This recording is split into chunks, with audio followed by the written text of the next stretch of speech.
Assalamualaikum to all.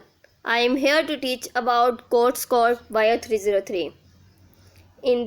Today I will discuss about entropy. What is entropy?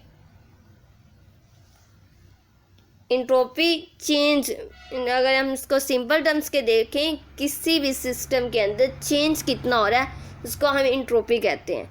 Disorderness, randomness कितनी system के अंदर है वो हमें एंट्रोपी बताती है. इसको फर्स्ट टाइम रुडोल्फ कैलस ने 1851 के अंदर यूज़ किया था. अगर इसके हम एग्जैक्ट डेफिनेशन देखें, एंट्रोपी क्या चीज़ है? Entropy is a quantitative expression for the randomness or disorder in a system. System के अंदर कितनी डिसऑर्डरनेस और कितनी रैंडमनेस आ रही है वो हमें एंट्रोपी बताती है. और एंट्रोपी हम किस वक्त कहते हैं कि रिएक्शन ने गेन की एंट्रोपी? जब जो रिएक्शंस के जो प्रोडक्ट्स होते हैं वो लेस कम्प्लेक्स होते हैं, इनके अंदर ज़्यादा डिसऑर्डरनेस होती है रिएक्टेंट्स की निस्बत, तो हम ये कहते हैं कि जो रिएक्शन है वो प्रोसीड कर रहा है गेन इन एंट्रोपी. एंट्रोपी को लेते हुए रिएक्शन प्रोसीड कर रहा है. जो एंट्रोपी होती है उसको हम डिनोट करते हैं कैपिटल एस से.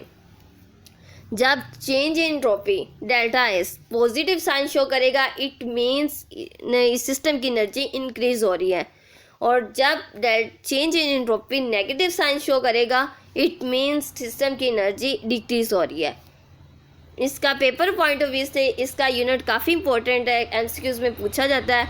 एंट्रोपी का यूनिट क्या है? Joules over mole multiply by kelvin. Next हमारा टॉपिक है second law of thermodynamics. Second law thermodynamics की स्टेटमेंट एमसीक्यू के लिए काफ़ी इंपॉर्टेंट है, जिसके अंदर हमने पढ़ना है universe always tends towards increasing disorder in all natural processes and entropy of universe increase. जैसे जैसे यूनिवर्स जो होती है हमारी हमेशा इंक्रीजिंग डिसऑर्डर की तरफ मूव कर रही है तमाम नेचुरल प्रोसेसेस के अंदर, वैसे ही यूनिवर्स की एंट्रोपी भी इंक्रीज हो रही है. इसकी एग्जांपल है हॉट कप. आप इसकी एग्जांपल ले सकते हैं. जो आप लोगों ने ये भी याद रखना है, जो एंट्रोपी होती है वो एनर्जी को नहीं बताती, मेजर नहीं करती एनर्जी को. ये जस्ट हमें इतना ही डिस्क्राइब करती है कि एनर्जी किस तरह डिस्ट्रीब्यूट हो रही है सिस्टम के अंदर. आप लोगों ने ये लास्ट वाली लाइन काफ़ी इंपॉर्टेंट है, पेपर पॉइंट ऑफ व्यू से जहन में रखनी है. नेक्स्ट हमारा टॉपिक है इंथैल्पी. इंथैल्पी हमारे यही होती है is a heat content of reacting system. Heat की कितना कॉन्टेंट है हमारे रिएक्टिंग सिस्टम के अंदर वो हमें इंथैल्पी बताती है.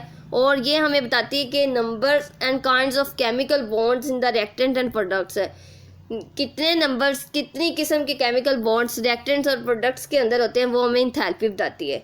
जब केमिकल रिएक्शन जो होते हैं वो हीट को रिलीज़ करते हैं, it's said to be exothermic reaction. और जो इनकी इंथैल्पी की वैल्यू होती है वो नेगेटिव होती है. जब रिएक्शन की एनर्जी हीट रिलीज़ करता है देन एच इज़ नेगेटिव. जब केमिकल रिएक्शन जो होते हैं वो सराउंडिंग से हीट लेते हैं तो तब हम कहेंगे रिएक्शन एंडोथर्मिक है और इसकी एंथैल्पी की वैल्यू पॉजिटिव होती है.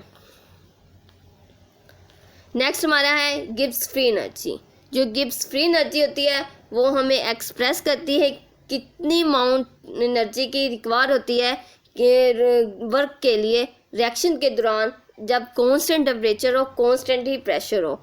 जब रिएक्शन प्रोसीड कर रहे होते हैं, फ्री एनर्जी को रिलीज़ कर रहे होते हैं, देन हम यही पढ़ेंगे जो फ्री एनर्जी चेंज होता है वो नेगेटिव वैल्यू हो रही होती है उनकी और रिएक्शन एक्सर्गोनिक होगा. जब जी की वैल्यू नेगेटिव होगी then mean reaction energy release कर रहा है, इसका एक्सर्गोनिक रिएक्शन होगा. और जब सिस्टम जो होता है वो फ्री एनर्जी गेन कर होता है, जी की वैल्यू जब पॉजिटिव होगी तब हमें ये पता चलेगा कि जो सिस्टम है वो फ्री एनर्जी गेन कर रहा है और इनका रिएक्शन है एंडोथर्मिक रिएक्शन. इंथैल्पी और गिब्स फ्री एनर्जी का यूनिट सेम है, आप लोगों ने ये याद रखना है, जाउल्स ओवर मोल. ये भी पेपर पॉइंट ऑफ व्यू से इम्पोर्टेंट है. और कैलोरीज पर मोल, 1 जो कैलोरी होती है वो इक्वल होती है 4.148 जाउल्स के. ये इसकी वैल्यू आप लोगों ने जहन में रखनी है. हमारी जो चेंज हमारे फ्री एनर्जी के अंदर, इंथैल्पी के अंदर और एंट्रोपी के अंदर वो एक दूसरे से रिलेट कर रहे हैं. इसके लिए इक्वेशन बताई हुई है आप लोगों के हैंडआउट्स के अंदर. Delta G is equal to delta H minus T delta C S.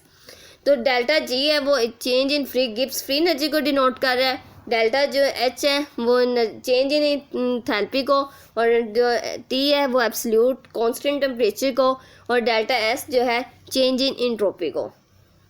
इसके साथ ही हमारा ये लेक्चर ख़त्म हो रहा है। तो अल्लाह हाफिज़। नेक्स्ट हम कल पढ़ेंगे बायो एनर्जेटिक्स के next topic cell require source of free energy.